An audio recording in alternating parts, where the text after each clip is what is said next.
Now turn up. What up? It is Marcus with Jackson, and we are Dynasty Football Dads. And so we have a Patreon to the channel now. So yeah. So we have a couple Patreon supporters as well. But we're going to be doing more and more giveaways on the Patreon channel. So if you want us to grade and do all sorts of different detailed report for your team, let us know. Jackson will help out with that. So we are going to be doing Dynasty Decisions on wide receivers, right? Wide receivers. Lots of wide receivers. Lots of good ones. So we're going to be doing lots of talking on there. And then Jackson might put his input as well, right, Jackson? Okay, maybe. So right off the bat, we're on Sleeper, and Sleeper is one of the most accurate, I think, average draft positions. They keep it up a lot more, so that's what we're going to be doing, is Sleeper. So the first one we're going to be talking about is Devonta Adams, because right now he's number 5. Number 5, he has fallen from grace. And honestly, if you pick Adams, Metcalf, or Diggs, I am taking Devonta Adams. Devonta Adams is still a top 3 dynasty wide receiver in my opinion, and I would just rather have him than DK Metcalf, rather have him than Stephon Diggs.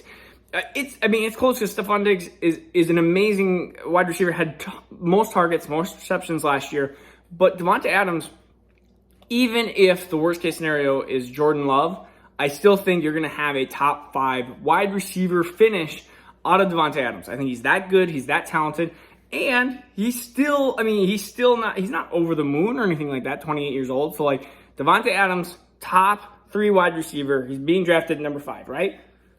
Any opinion on that one? Go raise your hand.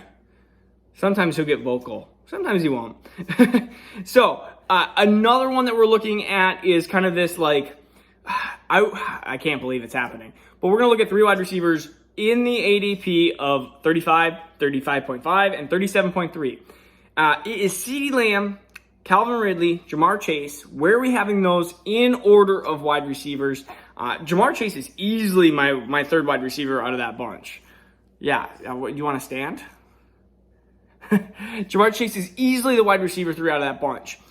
I think CeeDee Lamb is a better wide receiver. I understand he went to Dallas, a wonderful situation. I think Jamar Chase went to a good situation as well. But CeeDee Lamb and Calvin Ridley is kind of, I think, the bigger debate, because I think most people should say that Jamar Chase is the 3rd dynasty wide receiver out of that. I can't believe he's that high. He's ahead of Terry McLaurin, Michael Thomas, Allen Robinson.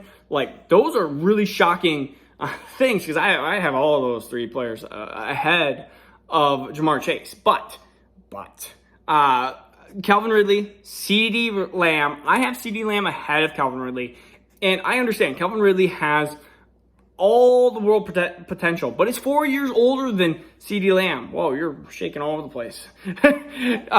Calvin Ridley, 4 years older than him. Yeah. So I am getting plenty of extra seasons from CeeDee Lamb, who I think can easily, and I know this is, again, I'm trying to predict the future, easily be a top 10 fantasy wide receiver. I think he can be the next kind of Michael Thomas type, where you're getting a lot of low-end wide receiver 1 finishes. Are you swimming? Low-end wide receiver 1 finishes. Ow. Are you disagreeing with me, or just punching me for no reason? So that is what I think about CeeDee Lamb. I love Calvin Ridley, but I think still Calvin Ridley kind of in that like wide receiver 10 for Dynasty. So just that's my opinions on that. We start getting into I'm going to go through. We got Keenan Allen, DJ Moore, Mike Evans. This is one of the hardest things, because Mike Evans is the easy 1,000-yard reception guy. When is his kind of stats, or when is his 1,000-yard streak going to end? Keenan Allen is on a amazing offense. Ow. Can you stop punching me? Or are you just disagreeing with everything I say? And then we have DJ Moore. DJ Moore, of course, ahead of them in ADP at 54. Then you have Keenan Allen at 56. Mike Evans at 62. Where would I have these players? And I just think Mike Evans' cliff is coming. I think they have it in the order they should, because I think Mike Evans' cliff is coming sooner than later. And so I would have Mike Evans easily 3rd, Keenan Allen, DJ Moore, really depending on what your team situation is. And I know that's kind of a cop-out, you could say, but when it comes to it, if you have a young team DJ Moore. If you have a contending team looking for championship now, Keenan Allen, right? So I think that's where we have to try to figure out. I mean, even Mike Evans versus T. Higgins, Devonta Smith. I am rather having Devonta Smith, yes, Devonta Smith and T. Higgins over Mike Evans. I think Mike Evans is awesome, but I really don't like the situation of him being there with Antonio Brown and with Chris Godwin, right? This year at least. And Tom Brady. We don't know how long Tom Brady's going to be there for. Maybe another 5 years. Maybe Tom Brady never leaves. Maybe he's going to be there till he's 60. We don't know. So that's just it all. I think Mike Evans, I think his best production is now behind him, which is kind of sad because I really like Mike Evans. He was awesome. He was kind of cool with Johnny Manziel, the Texas A&M and everything like that. Yeah, I thought that was really cool. I thought that was a cool connection, and I think Mike Evans has a cool story. So if you haven't looked up that, it is a very interesting story. All right, let's go down even a little bit more. We have to get into the Chase Claypool, Kenny Golladay, Jalen Waddle. Why is Waddle up there? Do you want to waddle? Waddle, waddle. He's like, Dad, stop. You're embarrassing me. This won't be the only time that I embarrass you the next 18 years of your life, so deal with it. Waddle easily the third one out of there. So let's go through Chase Claypool and Kenny Golladay. I am wanting Kenny Golladay easily. I love Chase Claypool. I think he's being underrated at certain sites, but apparently not Sleeper, because Sleeper has him at 72, Kenny Golladay at 74. And I am taking Kenny G. Kenny G right in his prime for age. And Kenny G, I mean, when money talks, the New York Giants have to give him the ball. I think Kadarius Toney doesn't pose a lot of threat. I think he's a very good, way different type of wide receiver than Kenny G. Kenny G, I understand there's arguments against him for being a high touchdown type of player with lower targets than you'd want from an elite wide receiver. But Kenny G, right? Kenny G. Right into that wide receiver, like right around that 15 type. And right now he's not being drafted like that. He's being drafted lower than that, which I think people just forgot that he got hurt last year. I think that was the biggest issue that he had. All right, next, right? Yep. So DJ Chark, Robert Woods, Courtland Sutton. DJ Chark at 83, Courtland Sutton 84, Robert Woods 85. Courtland Sutton, easy my number one out of this. But this is going to be Robert Woods. I have him better than DJ Chark. I think, DJ O, that's going to be your name. DJ O. DJ Chark is my wide receiver 3 out of this bunch. I like DJ Chark, but not that much. I mean, DJ Chark has not shown to be a consistent fantasy producer. And when you're not a consistent, what the heck, Jackson? When you're not a consistent fantasy producer and you're going the likes against Courtland Sutton, who was probably on his way to a third-year breakout, his only question is quarterback.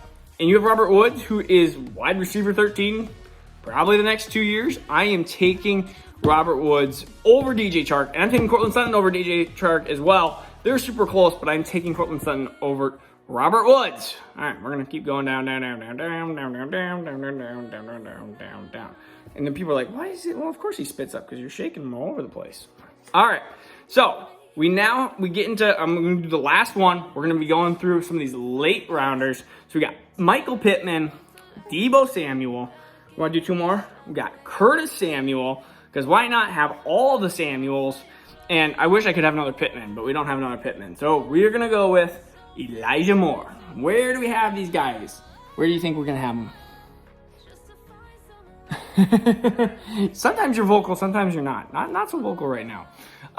Just kind of moving around. So in this case, I like Deebo Samuel. I think he's a low A-dot guy. Michael Pittman is actually my least favorite of these wide receivers. I think Michael Pittman, I did a analytics of what happens to wide receivers if they don't score 80 points. Michael Pittman was in that category where he didn't score 80 points. I think Michael Pittman is going to be a lot of hype and not a lot of production. I understand Michael Pittman's going to be okay. He's going to be an okay wide receiver, but if you're looking at potential high end, I could see a lot of high end from Deebo. I mean, Deebo showed how really good he was at the end of his first half of his rookie year. And oh no, no, you're okay. No, you don't like Deebo? Fine, let's switch legs.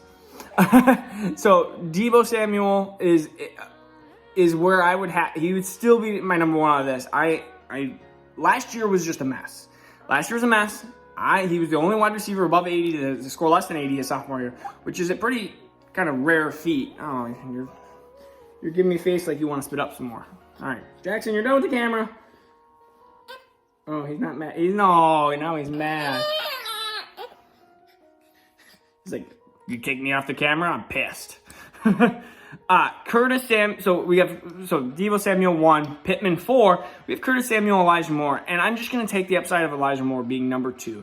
Him and Deebo were really close in my opinion, and Curtis Samuel, again, being an okay, probably wide receiver 3, I'm going to have him above Pittman. Him and Pittman are close as well. This is a group that is close. I mean, you have a lot of probably opinions on these wide receivers, and this is the Dynasty Decisions. I mean, you have to make some of these decisions. I think Deebo has a really high upside. I think he still could be the number 1 wide receiver target over Brandon Ayuk. But I think Brandon Ayuk's chances are better. But Deebo is still, they're going to play this game like they did in the Super Bowl. They're going to do a lot of low passing stuff, and it's going to be kind of a crapshoot a little bit there. But you're going to have George Kittle being the primary target if he can stay healthy. So Deebo Samuel, I don't feel great about it, but that's going to be my decision. There's a lot of arguments against it. Elijah Moore, again, the upside, again, being a Jet and just being super young and being super talented.